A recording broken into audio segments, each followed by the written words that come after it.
ಎಲ್ರಿಗೂ ನಮಸ್ಕಾರ. ಮಹಾಭಾರತವು ಭರತವರ್ಷದ ಆಸ್ತಿಕರಿಗೆ ರಾಮಾಯಣದಷ್ಟನ್ನೇ ಪರಮಪ್ರಿಯವಾದ ಗ್ರಂಥ. ಮಹಾಭಾರತವನ್ನು ಲೋಕಾರ್ಪಣ ಮಾಡಿದವರು ಪರಾಶರ ಮಹರ್ಷಿಗಳ ಪುತ್ರರಾದ ವೇದವ್ಯಾಸರು. ಇವರನ್ನ ವೇದವ್ಯಾಸ ಅಂತ ಏನು ಕರೀತಾರೆ ಅಂದರೆ, ಇವರು ವೇದವನ್ನು 4 ವೇದಗಳನ್ನಾಗಿ ವಿಂಗಡಣೆ ಮಾಡಿದ್ರಿಂದ ಮಹಾಭಾರತ ಕಾವ್ಯವನ್ನು ಲಿಖಿತ ರೂಪಕ್ಕೆ ತರಲು ವಿದ್ಯಾದಿ ದೇವತೆಯು ಸಕಲ ವಿಘ್ನ ನಿವಾರಕನೂ ಆದ ಮಹಾಗಣಪತಿಯೇ ತಕ್ಕವನು ಅಂತ ವೇದವ್ಯಾಸರು ಗಣಪತಿಯನ್ನು ಪೂಜೆ ಜಪ ತಪಗಳಿಂದ ಒಲಿಸಿ ಪ್ರತ್ಯಕ್ಷಗೊಳಿಸಿಕೊಂಡ್ರು. ಮಹಾಗಣಪತಿ ಪ್ರತ್ಯಕ್ಷ ಆದ ತಕ್ಷಣ ವೇದವ್ಯಾಸರು ಹೇಳ್ತಾರೆ, ವಿಘ್ನೇಶ್ವರ, ನಾನು ಲೋಕಹಿತಕ್ಕಾಗಿ ನಿರೂಪಿಸಲಿರುವ ಮಹಾಭಾರತ ಕಥೆಯನ್ನು ನೀನು ಲಿಖಿತ ರೂಪದಲ್ಲಿ ದಾಖಲಿಸುತ್ತಾ ಹೋಗಬೇಕೆಂದು ಪ್ರಾರ್ಥಿಸುತ್ತಿರುವೆ ಅಂತ. ಗಣಪತಿಯು ಒಪ್ಪಿಗೆಯೊಂದಿಗೆ ಒಂದು ಷರತ್ತನ್ನು ಹಾಕಿದನು. ತಾನು ಬರೆಯುತ್ತಾ ಹೋಗುವಾಗ ಮಧ್ಯೆ ವ್ಯಾಸ ಮಹರ್ಷಿಗಳು ನಿಲ್ಲಿಸಕೂಡದು, ಓತಾಪ್ರೋತವಾಗಿ ಹೇಳುತ್ತಲೇ ಹೋಗಬೇಕು ಅಂತ. ಇದಕ್ಕೆ ಮಹರ್ಷಿ ವ್ಯಾಸರು ಒಪ್ಪಿಗೆ ನೀಡಿ ಅವರು ಹೇಳೋದನ್ನ ಗಣಪತಿಯು ಅರ್ಥ ಮಾಡಿಕೊಂಡೇ ಬರೆಯುತ್ತಾ ಹೋಗಬೇಕು ಅಂತ ಹೇಳ್ತಾರೆ. ನಂತರ ವ್ಯಾಸ ಮಹರ್ಷಿಗಳು ಮಹಾಭಾರತವನ್ನು ಕಾವ್ಯ ರೂಪದಲ್ಲಿ ನಿರೂಪಿಸುತ್ತಾ ಹೋದ್ರು. ಅವರು ಆಗಾಗ ಬಹು ಕ್ಲಿಷ್ಟವಾದ ಶ್ಲೋಕಗಳನ್ನು ಸೇರಿಸ್ತಿದ್ರು. ಗಣಪತಿಯು ಅದನ್ನು ಅರ್ಥ ಮಾಡ್ಕೋಬೇಕಾದ್ರೆ ಬರವಣಿಗೆಯನ್ನು ಕೆಲ ಕ್ಷಣ ನಿಲ್ಲಿಸಬೇಕಾಗಿ ಬರ್ತಿತ್ತು. ಈ ಅವಧಿಯಲ್ಲಿ ವ್ಯಾಸರು ಮುಂದಿನ ಶ್ಲೋಕಗಳನ್ನು ಮನಸ್ಸಿನಲ್ಲೇ ರಚಿಸಿಕೊಳ್ತಿದ್ರು.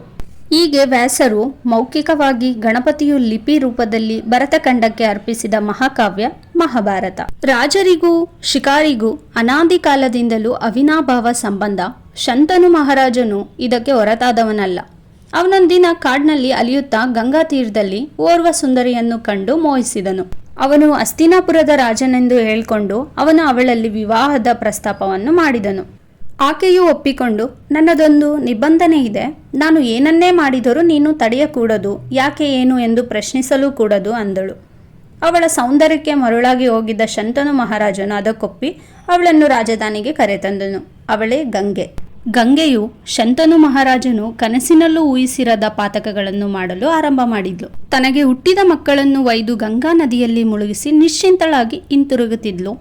ಅವಳನ್ನ ನದಿ ತೀರಕ್ಕೆ ಹಿಂಬಾಲಿಸಿಕೊಂಡು ಹೋಗಿ ಇದನ್ನು ಕಂಡ ಶಂತನು ಮಹಾರಾಜನಿಗೆ ದಿಗ್ಭ್ರಮೆಯಾಯಿತು.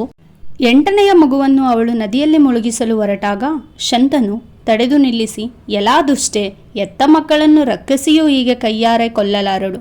ಈ ಮಗುವನ್ನಾದರೂ ನನಗೆ ಕೊಡು. ಹೀಗೆ ಮಕ್ಕಳನ್ನು ಕೊಲ್ಲುತ್ತಿರುವುದಕ್ಕೆ ಸೂಕ್ತ ಕಾರಣವನ್ನು ತಿಳಿಸು, ಇಲ್ಲವಾದರೆ ನಿನ್ನನ್ನು ದಂಡಿಸುವೆ ಎಂದು ಗರ್ಜಿಸಿದನು.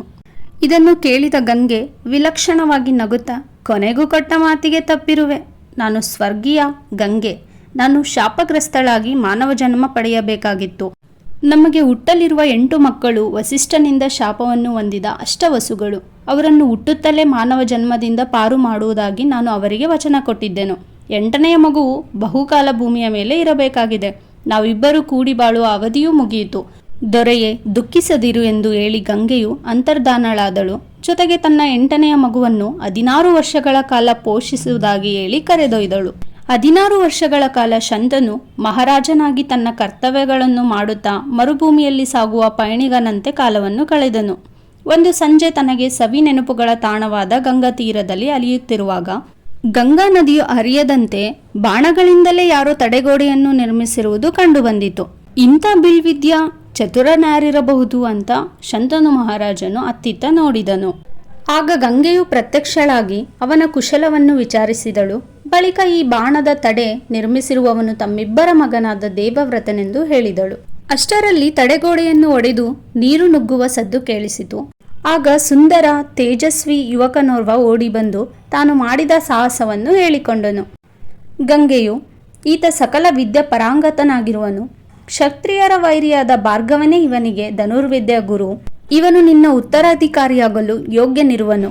ಕರೆದೊಯ್ಯುವವನಾಗು ಎಂದು ಹೇಳಿ ದೇವವ್ರತನನ್ನು ಶಂತನುವಿಗೆ ಒಪ್ಪಿಸಿಕೊಟ್ಟು ಅದೃಶ್ಯಳಾದಳು. ಶಂತನುವಿಗೂ ದೇವವ್ರತನಿಗೂ ಲೌಕಿಕದಲ್ಲಿ ತಂದೆ ಮಗನ ನಡುವೆ ಸಹಜವಾದ ಪ್ರೀತಿ ಇರೋದಕ್ಕಿಂತ ಮಿಗಿಲಾಗಿ ಸ್ನೇಹಭಾವವಿತ್ತು.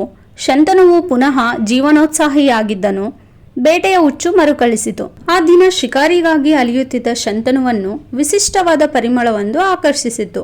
ಆ ಪರಿಮಳದ ಆಕರ್ಷಣೆಯಿಂದ ಯಮುನಾ ನದಿ ತೀರದವರೆಗೂ ಕರೆದೊಯ್ದಿತ್ತು. ಅಲ್ಲಿ ದೋಣಿಯಲ್ಲಿದ್ದ ಪ್ರಯಾಣಿಕರನ್ನು ಸಾಗಿಸುವ ವೃತ್ತಿಯನ್ನು ಮಾಡುತ್ತಿದ್ದ ಓರ್ವ ಬೆಸ್ತ ಸುಂದರಿಯನ್ನು ಕಂಡನು. ಅವಳೇ ಆ ಪರಿಮಳದ ಮೂಲವಾಗಿದ್ದ ಸತ್ಯವತಿ. ಅವಳನ್ನು ತನಗೆ ಮದುವೆ ಮಾಡಿಕೊಡುವಂತೆ ಶಂತನುವು ಅವಳ ತಂದೆಯನ್ನು ದರ್ಪದಿಂದಲೇ ಕೇಳಿದನು. ಆದರೆ ಬೆಸ್ತನು ರಾಜನಿಗೆ ಸತ್ಯವತಿಯಿಂದ ಹುಟ್ಟುವ ಮಗುವೇ ಹಸ್ತಿನಾಪುರಕ್ಕೆ ಭವಿಷ್ಯತ್ತಿನಲ್ಲಿ ರಾಜನಾಗಬೇಕು ಎನ್ನುವ ತನ್ನ ನಿಬಂಧನೆಯನ್ನು ಮುಂದಿಟ್ಟನು. ಶಂತನು ಇದಕ್ಕೊಪ್ಪದೆ ಅರಮನೆಗೆ ಮರಳಿದನು. ಆದರೆ ಸತ್ಯವತಿಯನ್ನು ಮರೆಯಲಾಗಲಿಲ್ಲ. ದೇವವ್ರತನು ತಂದೆಯ ಖಿನ್ನತೆಯನ್ನು ಗಮನಿಸಿ ಕಾರಣ ಏನೆಂದು ಒತ್ತಾಯಿಸಿ ಕೇಳಲು ಶಂತನು ಹಿಂಜರಿಯುತ್ತಲೇ ಸತ್ಯವತಿಯನ್ನು ಕುರಿತು ವಿವರಿಸಿ, ಯಾವ ಕಾರಣಕ್ಕೂ ದೇವವ್ರತನ ವಿನಃ ಬೇರೊಬ್ಬನನ್ನು ಹಸ್ತಿನಾಪುರದ ಯುವರಾಜನನ್ನಾಗಿ ಮಾಡಲಾರನೆಂದು ಹೇಳಿದನು. ತಂದೆಗೆ ತಿಳಿಸದೆ ದೇವವ್ರತನು ಯಮುನಾ ನದಿ ತೀರಕ್ಕೆ ಬಂದು ಅಲ್ಲಿದ್ದ ಬೇಸ್ತ ಪರಿವಾರದ ಒಡೆಯನನ್ನು ಭೇಟಿಯಾದನು. ಅವನೇ ಸತ್ಯವತಿಯ ತಂದೆ. ಅವನು ಶಂತನು ಮಹಾರಾಜನ ಮುಂದೆ ಹೇಳಿದುದನ್ನು ದೇವವ್ರತನೆದುರು ಹೇಳಿದನು. ತನ್ನ ತಂದೆಯ ಬಯಕೆ ವಿಫಲವಾಯಿತೆಂದು ಬಯಸಿದ್ದು ದೊರೆಯಲಿಲ್ಲವೆಂದು ವ್ಯಥೆಪಡುವುದನ್ನು ದೇವವ್ರತ ಸಹಿಸಬಲ್ಲನೇ? ಅವನಿಗೆ ತಂದೆಯ ಸುಖದ ಮುಂದೆ ರಾಜ್ಯಾಧಿಕಾರವು ತೃಣ ಸಮಾನವಾಗಿ ಕಂಡಿತು. ನನ್ನ ತಂದೆಯವರ ನಂತರ ನಾನು ರಾಜನಾಗುವ ಹಕ್ಕನ್ನು ಇದೋ ಬಿಟ್ಟು ಕೊಡುತ್ತಿರುವೆ. ನಿನಗಿನ್ನೂ ತೃಪ್ತಿಯಾದಂತಿಲ್ಲ. ಮುಂದೆ ನನ್ನ ಪುತ್ರರು ಸತ್ಯವತಿಯ ಮಕ್ಕಳಿಗೆ ಅಡ್ಡಿಯಾಗಬಹುದು ಎಂದು ತಾನೇ ನಿನ್ನ ಆಲೋಚನೆ. ನಾನು ಮದುವೆಯನ್ನೇ ಮಾಡಿಕೊಳ್ಳುವುದಿಲ್ಲ.